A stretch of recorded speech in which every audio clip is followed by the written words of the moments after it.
2002年の日本エアシステムとの合併により、国内線の地方路線網を拡充してきた JAL。ご旅行や移動などで JAL 国内線を選ばれる方も多いのではないでしょうか。毎日乗るものではないからこそ、航空会社ごとの細かな決まり事がわからないこともあると思います。この動画では、航空券の購入方法、チェックイン方法、受託手荷物と機内持ち込み手荷物に関する注意事項、出発から到着までの流れを順を追って説明していきます。ぜひ最後までご覧ください。なお、このチャンネルでは飛行機や旅行に関することを中心に動画をアップロードしています。ぜひチャンネル登録をして他の動画もご覧ください。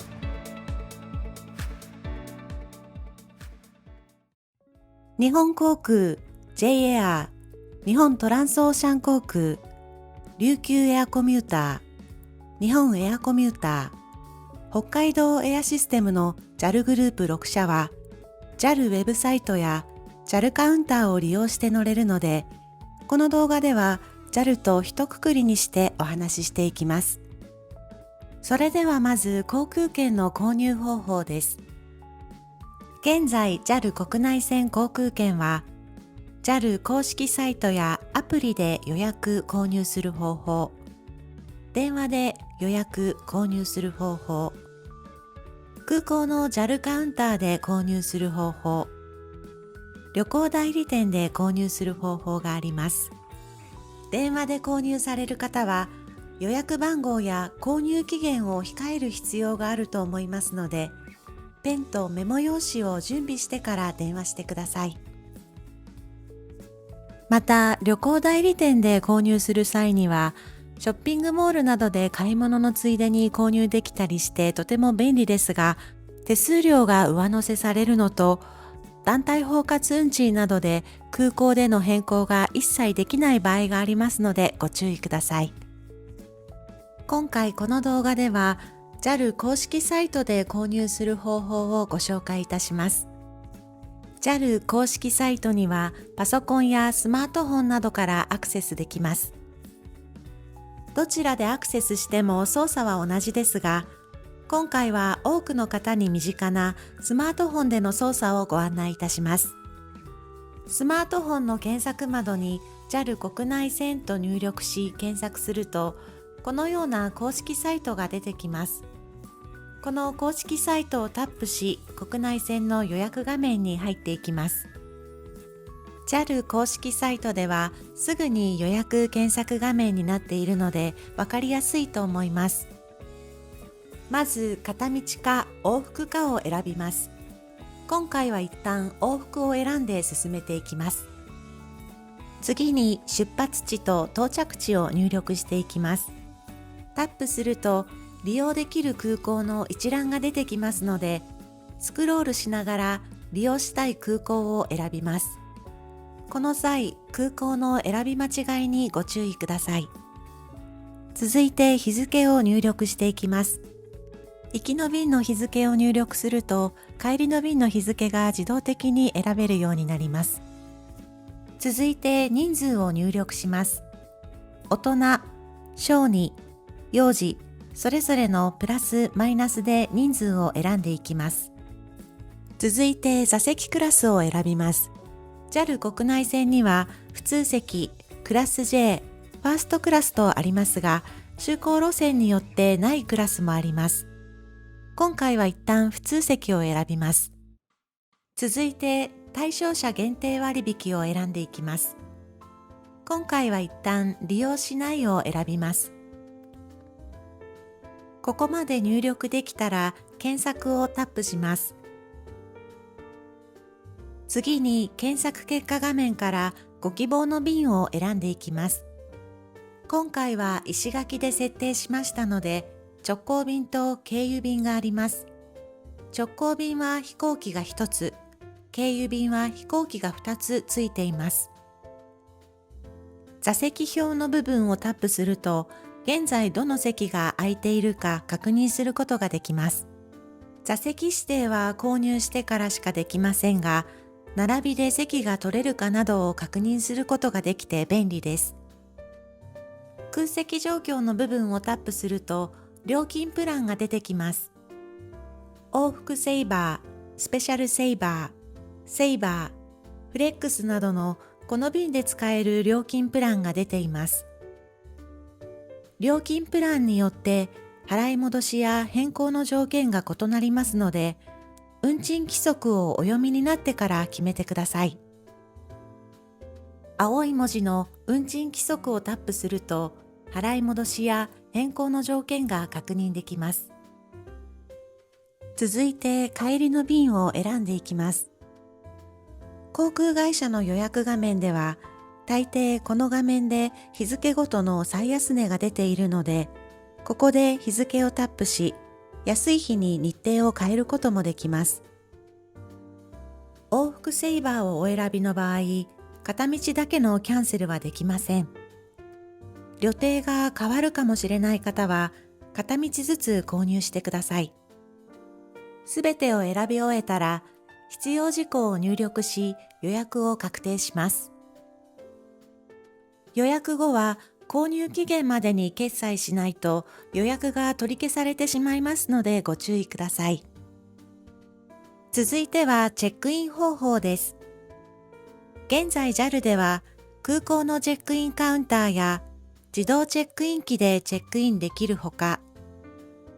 事前座席指定まで済んで二次元コードが取得できていれば、直接手荷物カウンターや自動手荷物預け機、保安検査場に迎えるタッチ&ゴーというシステムがあります。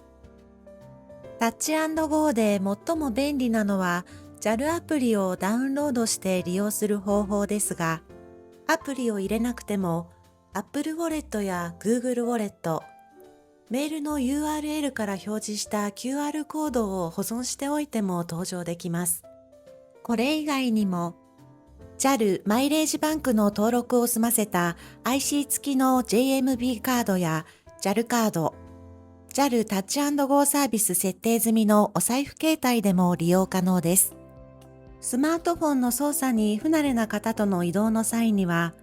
代表者の方がこのような QR コードを取得し、転送して使うこともできます。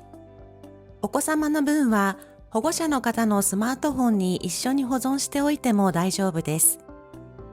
続いて、受託手荷物と機内持ち込み手荷物に関する注意事項です。現在 JAL の普通席とクラス J では、1人 20kg まで無料で手荷物を預けられます。ファーストクラスでは 45kg まで無料で預けられます。個数の制限はありませんが、大きさに制限があります。縦50センチ、横60センチ、高さ120センチ以内のものが預けられます。同伴するお子様に使用するベビーカーやチャイルドシートは、規定の重量を超えていても預けられます。スポーツ用品などで規定の長さを超えるものは、飛行機の大きさによって預けられるサイズが異なります。また、預けられる確約はありません。ペットをお預けの際には、手荷物カウンター内にあるペットとお出かけサービスカウンターで出発の40分前までに手続きをする必要があります。モバイルバッテリーやライターなど、預ける荷物に入れてはならないものがあります。逆に、ナイフやハサミなど、機内には持ち込めず、預ける荷物に入れなければならないものがあります。機内に持って行ってはいけないもの、預け入れ手荷物に入れてはいけないもの、そもそも飛行機に持って行ってはいけないものなどを記載した国土交通省航空局のリンクをこの動画の概要欄に貼っておきますので、ぜひご参照ください。機内に持ち込める荷物は、手荷物1個と身の回り品1個の合計2個、総重量 10kg までです。身の回り品は前の座席の下に入る大きさと決まっており、お土産品なども手荷物に入らない分は1個とみなされますのでご注意ください。機内に持ち込み可能な手荷物の大きさの上限は飛行機の座席数によって異なります。座席数が100席以上の飛行機の場合には、縦、横、高さの合計が115センチ以内。100席未満の飛行機の場合には、縦、横、高さ3辺の合計が100センチ以内となります。機内に持ち込めるモバイルバッテリーは、1個あたり 160Wh 以下のものを2個までです。持ち込んだ際には座席上の収納棚には入れず、前の座席の下や座席ポケットなど、常に目の届くところに置いておく必要があります。なお、機内でのモバイルバッテリーから電子機器への充電は禁止。モバイルバッテリー自体に充電することも禁止されています。決まり事が多く、やや面倒ではありますが、ルールを守って安全に移動しましょう。最後に出発から到着までの流れをご案内します。空港には出発時刻の1時間前には到着しましょう。手荷物を預ける方、空港でチェックインをされる方、お手伝いが必要な方は1時間半から2時間前に到着しましょう。夏休み、年末年始、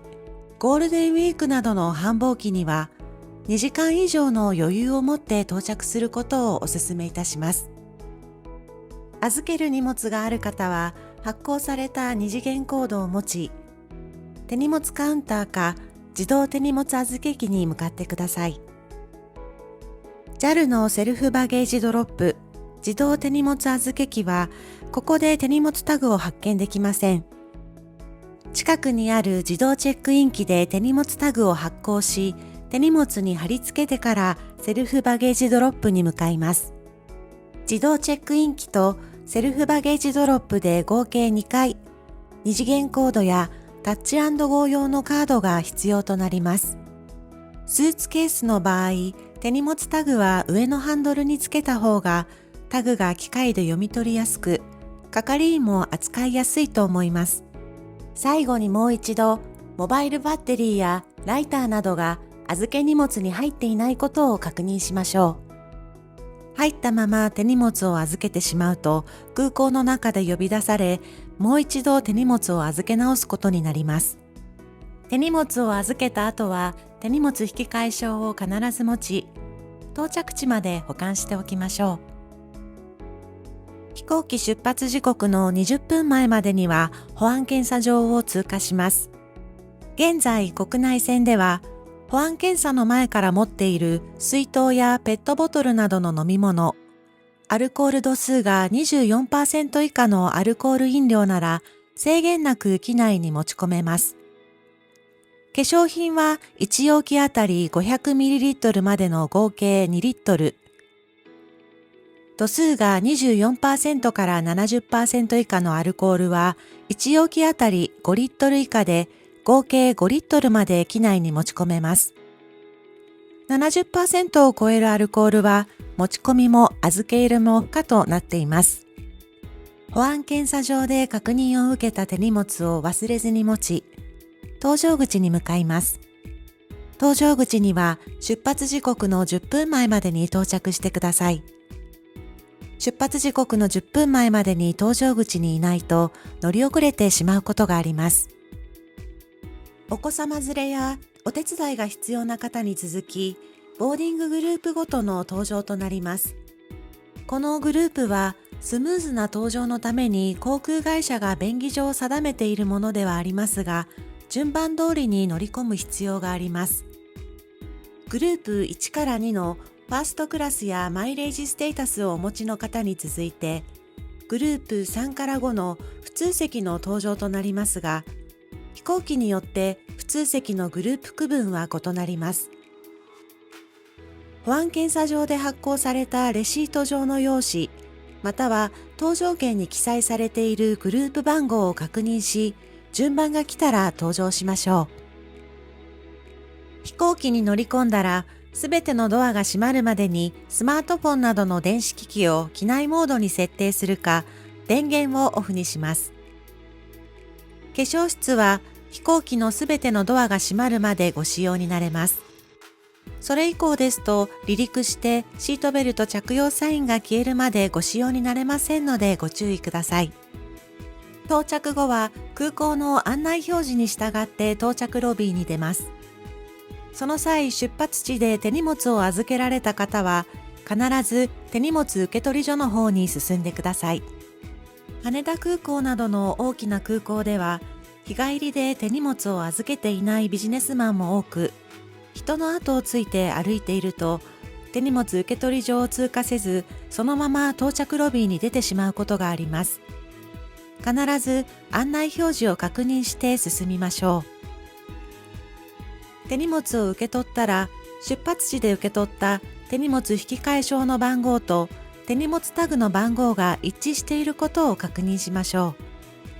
う。取り間違いは思ったより多い件数で発生しています。JAL 国内線の乗り方いかがでしたか？日本の航空会社はお客様ファーストなので飛行機に乗り慣れていなくても丁寧にケアしてくれますが、一連の流れを知っておくことで緊張せず空の旅を楽しめると思います。この動画が次の旅のお役に立てると嬉しいです。それではまた次回の動画でお会いしましょう。バイバイ。